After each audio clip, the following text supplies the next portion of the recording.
question of Thiago then was to talk about leadership in combination with Lean and Six Sigma. So this is not a lecture about the tools and the techniques, but more about what leadership should do in combination with quality management and problem solving.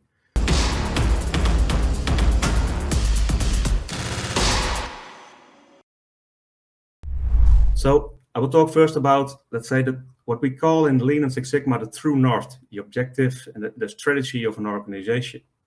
So Tracy and Wiesma launched in 95 three different strategic values, competitive strategic values, and they are customer intimacy, product leadership, and operational excellence.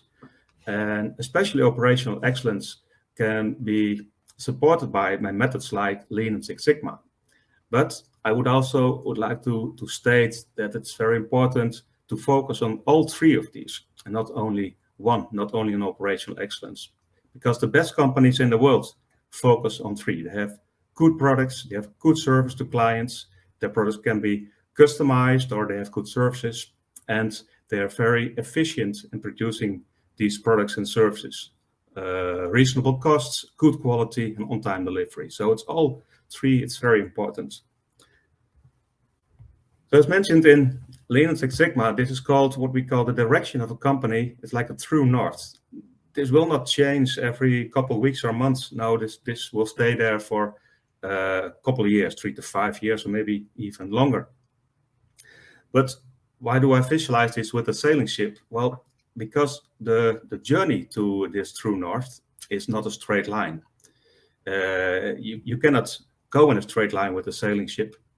So you need, once in a while, you need to get your direction clear again, and then put the direction again in the right way.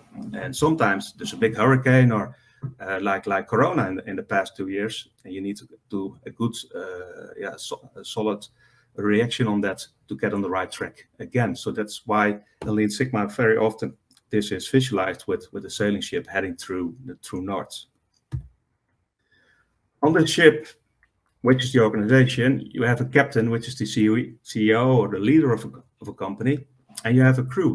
He cannot do this alone. You need the people in the organization, all of them, to help you heading in the direction of the true north.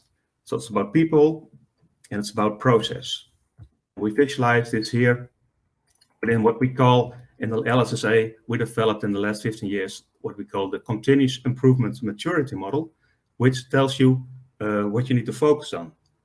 First of all, you have the process, and we distinguish 5 different levels, which will not be in this video. I have a separate video on talking about more about that. But what we call in the process, it's called building blocks. And building blocks can be like a tool, like 5S or stand-up meetings or statistical analysis. Those are all building blocks.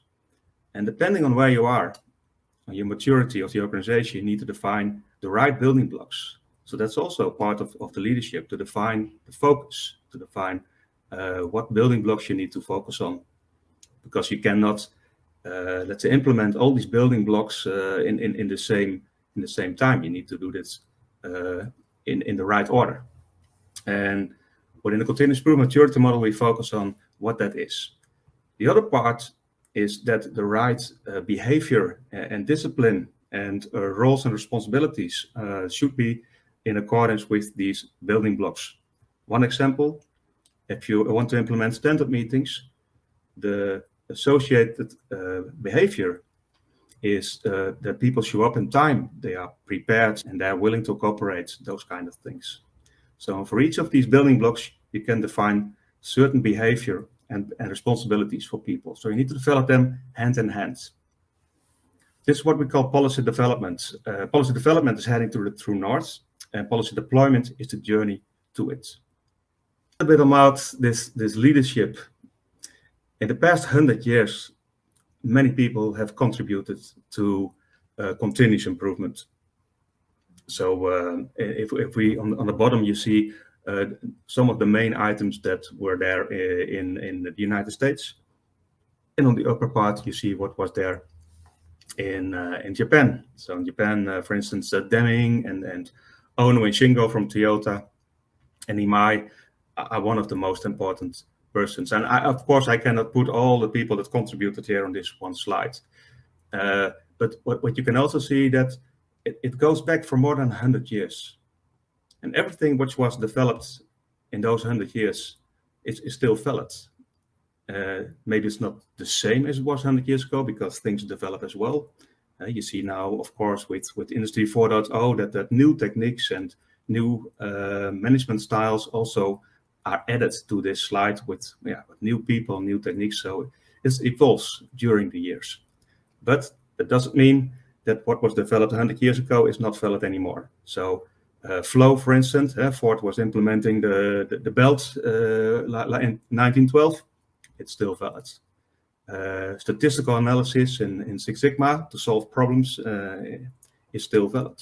But also the behavioral things and the coaching styles are still important. And I would like, on top of these people which are here, two more to talk a little bit more about the difference between leadership and management.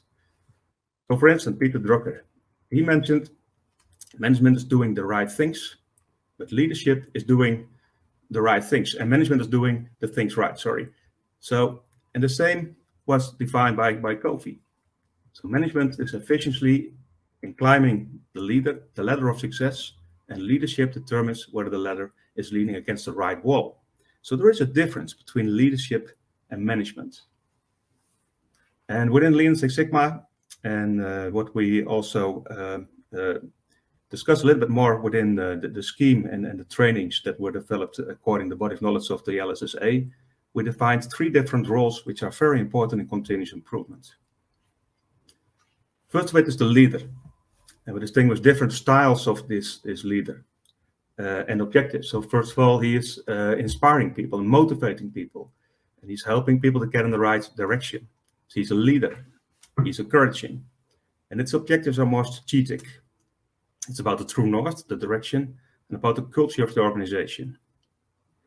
So the manager, on the other hand, is what we call in Lean Sigma very often the champion. He's the owner of the problem. He's the owner of a problem-solving project, as a Sigma project or a Lean project. His style is more like planning, implementing, controlling, and also coaching, for instance. But his objectives are more tactical than strategic, more focusing on behavior, and especially on efficiency and effectiveness. So production managers are there for results, budget, quality, output, those kind of things. And there's one extra role. It's not only about leadership and management. You see a lot about those different roles, those 2 different roles. But there's one more I would like to highlight here.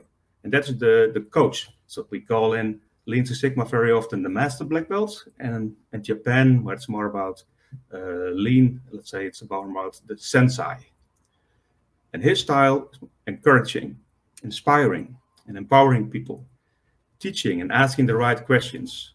So it's about developing the people that are working in the organization, not about telling them what to do, but they should learn by themselves by asking the right questions to them. What is the next step to take and what are the right answers? So his objectives are more learning and developing, strengthen people, self-respect and self-steering. Very important role within continuous improvement.